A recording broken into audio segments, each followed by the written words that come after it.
Molte persone, molti di voi mi chiedono sulla longevità.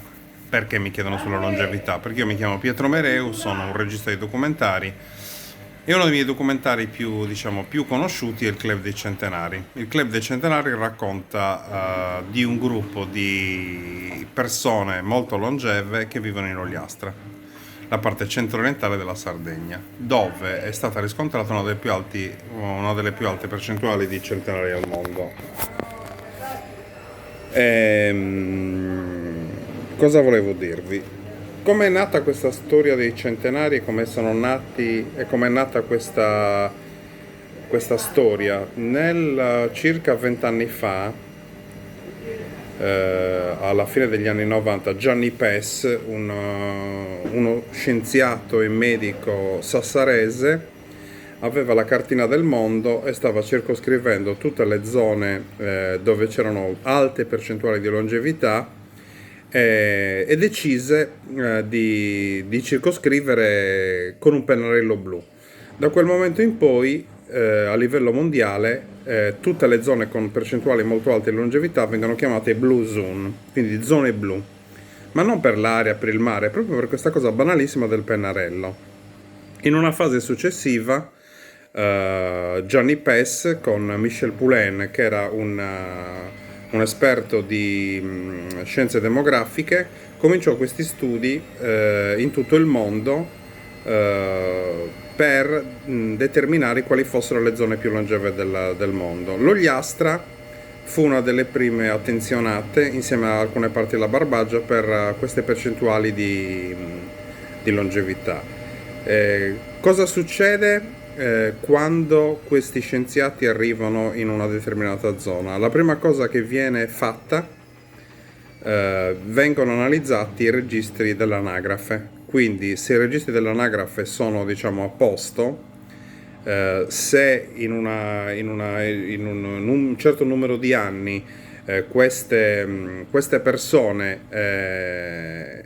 ci sono stati molti centenari all'interno di un determinato paese, un determinato tipo di territorio, allora si può definire un comune con alta longevità.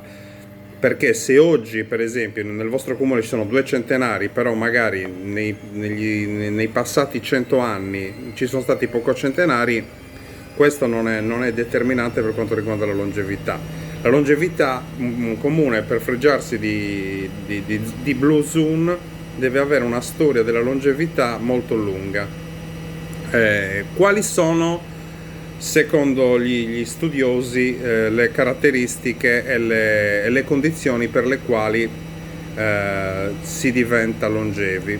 A mio parere la prima cosa in assoluto per diventare longevi è la fortuna, perché se domani voi magari avete un ottimo DNA, mangiate bene, avete uno stile di vita molto sano, però vi investe una macchina mentre uscite di casa, potete avere tutta il corredo genetico migliore del mondo, ma se siete sfigati non potrete mai diventare centenari. La maggior parte delle persone che ho intervistato io, soprattutto gli uomini, erano pastori, quindi il pastoralismo, persone quindi che si muovevano nella transumanza con le greggi per decine di chilometri in determinati periodi dell'anno, ma in ogni caso durante il pascolo erano persone che si muovevano sempre con gli animali.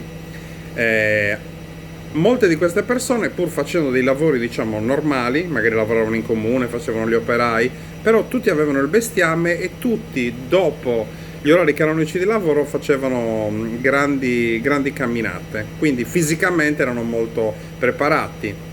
Le donne, l'Ogliastra ha questa caratteristica che il numero dei centenari maschile e femminile si equivale, mentre in tutte le altre Brusul del mondo non si equivalgono, perché di solito sono le donne che sono più longeve. Le donne dell'Ogliastra erano donne che lavoravano molto manualmente, quindi facevano i culurgiones, facevano la pasta, lavoravano tanto, e poi le case erano sempre multipiano, non esistevano chiaramente gli ascensori, e in questi tempi antichi, in cui si è determinata questa caratteristica dei sardi, c'era questa caratteristica del fatto che comunque anche le donne facevano molti lavori manuali e andavano nei piani superiori.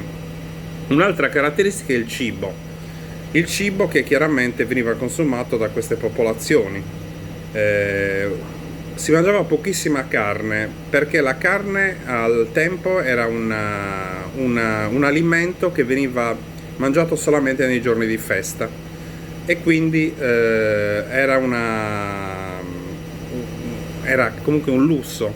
E poi ricordiamoci una cosa, che la carne che mangiavano queste persone di solito erano carne di capra, carne di manzo, di maiali, ma erano animali che allevavano personalmente.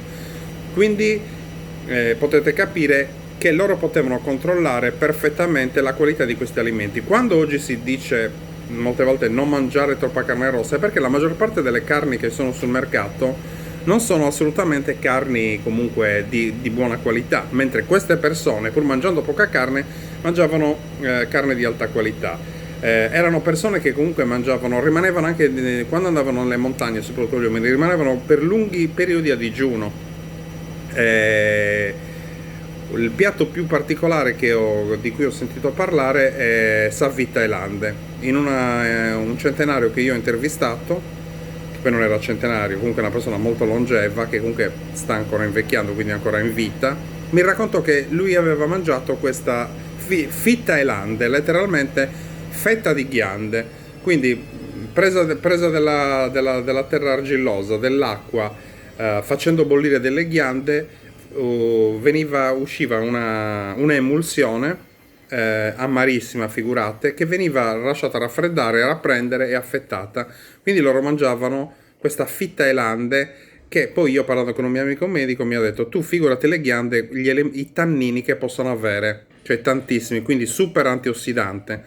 E quindi questa è una cosa molto particolare. Consumavano alcol, ma comunque in maniera molto, diciamo, molto parca, non è che fossero dei grandi bevitori. Il vino, sempre consumato a pasto, ma anche l'acquavite veniva bevuto anche al mattino. Però in un corpo sano, in un corpo che comunque fa tanta fatica fisica, tutti questi alimenti come